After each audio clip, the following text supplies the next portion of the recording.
Akkamitti dhaggeeffattoota keenya deebinee dhufnee jirra jechuudha. Qabannee kan dhufnu qeeqa barreeffama Jawaar Mohammad kan qeeqa guddaa keessummeessa irraa xiinxalla kan kennudha. Garuu saniin duratti jechuudha oduuwwan gaggabaabduu kan isin dhageessisu ta'a jechuudha. Oduuwwan gaggabaabduu arfan tokko baay'ee gaggabaabduudha jechuudha. Oduuwwan gaggabaabduu arfan tokko ni qaba jechuudha. Oduuwwan gaggabaabduu arfan kana kan isin biraan gahu ta'a jechuudha. Kanaaf isin immoo subscribe, like, share, comment gochuu hin dagatinaa isiniin jedha jechuudha. Oduuwwan gaggabaabduu kiyyaa jalqabarraa kan eeggalu waa'ee irreechaatiin wal qabatee Izeemaan jechuudha ibsa baasee jira. Isarrallee xiqqoo kan isinitti biraan gahu ta'a jechuudha. Bidiruun lama qarqara galaana Jibuutii irratti dhimuudha. Isallee isin biraan kan gahu ta'a jechuudha.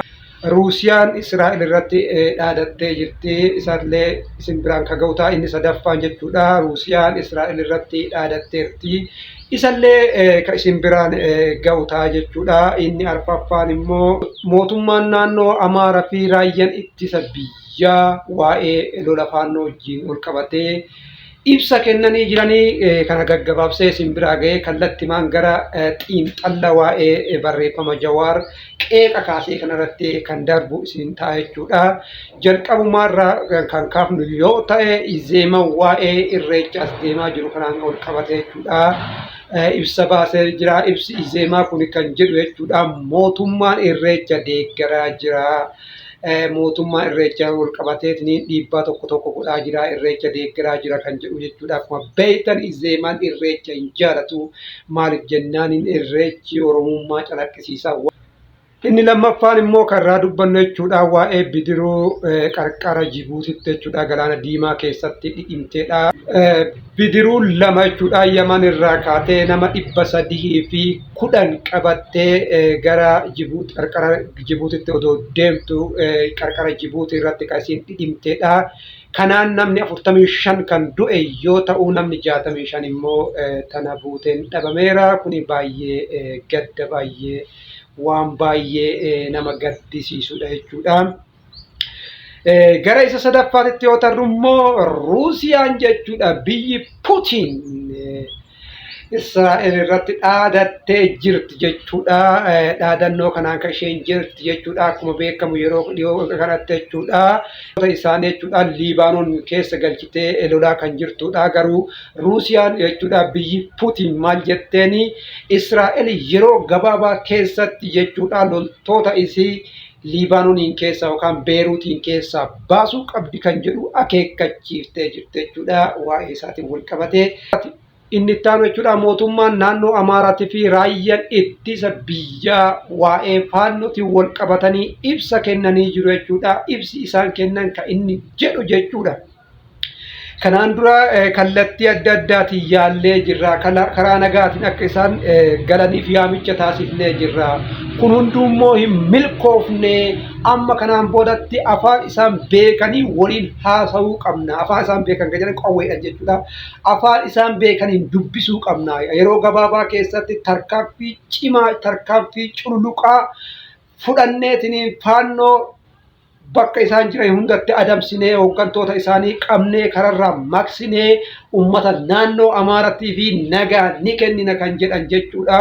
Waliin jechuudha raayyaan ittisa biyyaatii fi mootummaan naannoo Amaaraa ibsa baasanii jiranii mee ibsa kana yeroo gabaabaadhaaf haa dhaggeeffannu.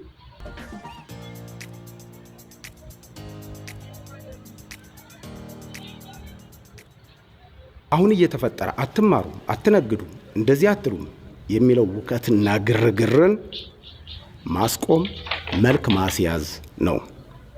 ይሄም በምንድነው ሰላም ሰላም ሰላም ሰላም ሰላም ተብሏል። ተደጋጋሚ ጥያቄ እሱ ደግሞ የመረጠው ነፍጥ በኃይል ነው። ስለዚህ በመረጠው ቋንቋ መነጋገር መቻል አለብን ማለት ነው። ከዚህ በኋላ ዓላማው የሚሆነው ከኦፕሬሽን አንግል ውከትን ብጥብጥን አስወግዶ ለክልሉ ህዝብና መንግስት ሰላም ማስፈን ነው። ሰላም የሚሰፍነው ደግሞ በመረጠው ቋንቋ ማነጋገር ስንችል ነው።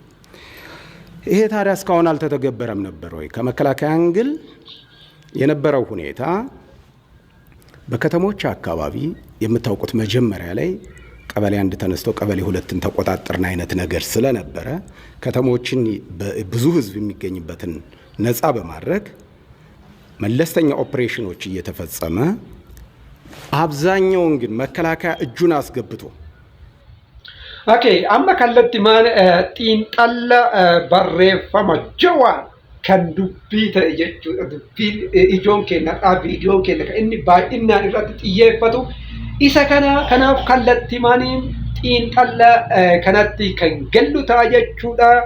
Dubbii cimaa kaasee irraa qeeqa guddallee kaasee jira jechuudha.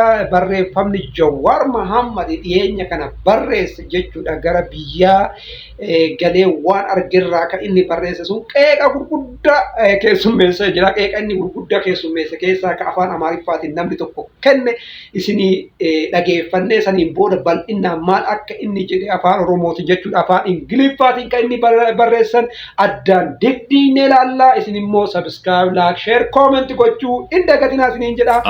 ጀዋር መሐመድ ዛሬም ከትላንቱ ጥፋት አልተማረም። ትላንት ሳይከበብ ከበቡኝ ብሎ ጫቱን ቅሞ መርቅ ነው ኩለይ ላይ ቄሮ ከይ ተነስ ተከብያለሁ ሊገሉኝ ነው ብሎ በሱ የሚመራ ግሪሳ መንጋውን አሰልፈው ምን ያህል ሰው እንደሞተብን እናውቃለን። ትላንትና ትዝታ ነው። ሁለተኛ የተከበረውና ሁሌ የምንወደው ሁሌም በኦሮሞ ህዝብና በኢትዮጵያ ህዝብ ልብ ውስጥ የማይጠፋ የምናከብረው አርቲስት ሃጫሉ ሁንዴሳ ሞትን ተከትሎ እችን አጋጣሚ እንዳጋጣሚ ራሱ ተጠቅሟት ተነስተ ብሎ ቄሮ ከይ ብሎ የራሱን ግሪሳና ወንበዴ ውሾችን ልከው ባቱ ከተማ ላይ ብሔር ተኮር ጥቃት አስነስተው የብዙ ባለ ሆቴሎችን ቤት ሲያቃጥሉ ነበር። ይሄ የሱ ግሪሳዎች እንዲሁም ሻሸመኔ ላይ ሻሸመኔን ከተማ አሳሳ ላይ እንዲሁም አሰላ ላይ ዴራ ከተማ እንዲሁም ወደ ሽርካ ጎቤስ አካባቢ ላይ ያ ወረበላውና ወንበዴ ግሪሳን ቄሮ ልኮ ራሱን ይላካቸው ተነሱ ብሎ ሌሊት ሙሉ ሲደውልለት ሲያካሄድ የነበሩት ከተማውን አቃጠሉት፣ ህዝቡን ገደሉ። ምን አይነት ኢኮኖሚ እንደወደመና ምን ያክል ህዝብን እንዳጋደለ ታውቃላችሁ። የትናንት ትዝታ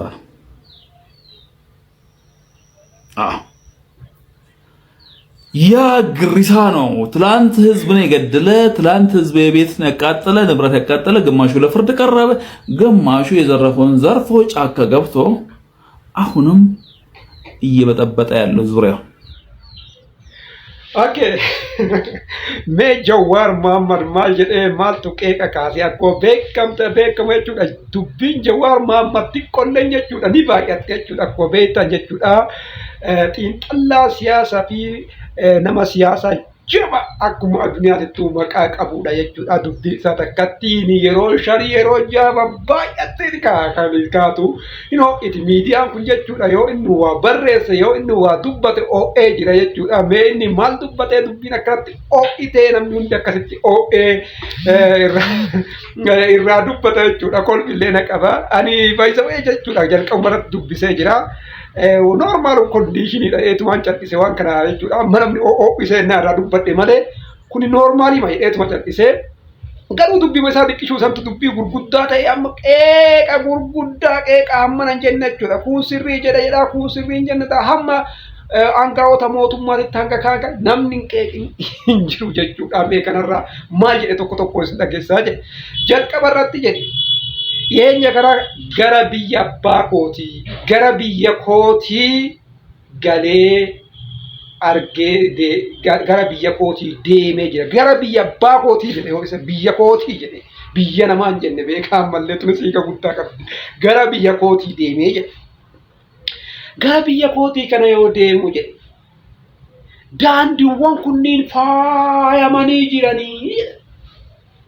Daandiiwwan kun faayamanii jiranii baay'ee ofitti nama harkisu baay'ee namatti tolu jedhe. Garuu immoo uummata achi keessa jiru fuulli isaanii walitti shunturee jira. Fuulli isaanii shunturee jira. Garuu immoo mootummoonni aangawoonni mootummoota ammoo aangawoonni mootummaa ammoo waan kana dhaga'anii fakkaata daamp jedhee waan dhageeffatanii fakkaatan. Kana jechuun uummanni diinagdeen uummata baay'ee miidhee jira. Baay'ee miidhamee jira. Even jedhe warroonni duraan galii jiddu galeessa jiraatan warroonni ekspertoonni jechuudha ogeeyyiin baankii fi fayyaa jechuudha yeroo ammaa kanatti baasii mana kiraatii fi nyaatuma isaanillee hin dandeenye jedhe. Nyaatuma isaanillee hin dandeenye kafalachuu hin dandeenye jedhe. Gara biraatiin immoo jedhe gara baadiyyaatti gaafa deemnu odeeffannoo baadiyyaa irraa argadhe roobni akka jirutti himama. Roobni ni jira. Garuu maal godharee lafti baay'een sababa wal waraansaatiin qotamaa hin jiru. Sababa kanaaf rakkoo keessa jira. Dhumarratti immoo maal jedhee hundumaa caalaa immoo kan baay'ee nama gaddisiisu jedhe. Hundumaa caalaa immoo kan baay'ee nama gaddisiisu aangawoonni mootummaa rakkoo nama himatu gurraan dhaga'uu hin barbaadanii. Waa hunduu akka guutametti, waa hunduu akka gaarii ta'etti, biyyattiin akka guddattetti namatti himuuf yaalu. Nama rakkoo himatu dhaga'uu gurraan hin barbaadanii. Kuni hafuu kuni rakkoodha. Kana keessaa biitti tuni bahuu qabdi jedhee kanatu dubbii ta'e jechuudha. Kanatu dubbii ta'ani waan kana dubbii ta'u jedhee dhageen ibin maal jedhee irreecha wajjin wal qabsiisee jawaarlolli akka ka'uudha fi waan kana dubbachuu waan kana hin qabu kan jedhu kaasan jechuudha. Yaa ukaa dubbiin nama dhiibbaa uumuu yeroo baay'ee inuma guddatte jechuudha. Dubbii kana exaggeration illee hin goone dhaga'eera lakki maan dubbisee jalqabumaan akkuma inni ingiliffaan gad lakkisee normal conditionidha. Jireenyi wayii ulfaataa jira homaa gaaffii hin qabu baay'ee ulfaataa jira. Eenyutti illee ulfaataa jira jireenyi jechuudha. Homaa kun gaaffii tokko of keessaa hin qabu jawaar waan addallee hin jenne jechuudha. Kana yeroo baay'ee irratti barreessaa ture irrumatti barreessaa ture waan haaraallee jechuudha. Waan ammas illee nama iyyisiisu natti hin fakkaanne akka nama tokkootitti ani jechuudha. Fakkaati yooma dubbiin maal jawaartuni akka nama iyyisiifti fi iyyan malee waan addaa waan inni barreesse yaani baay'ee keessatti xiinxalle normal condition waan nu keessa jirru haasa jechuudha. Kana fakkaatti dubbiin Jawaar Mohammad like share subscribe gochuu hin dagatinaa nagaata.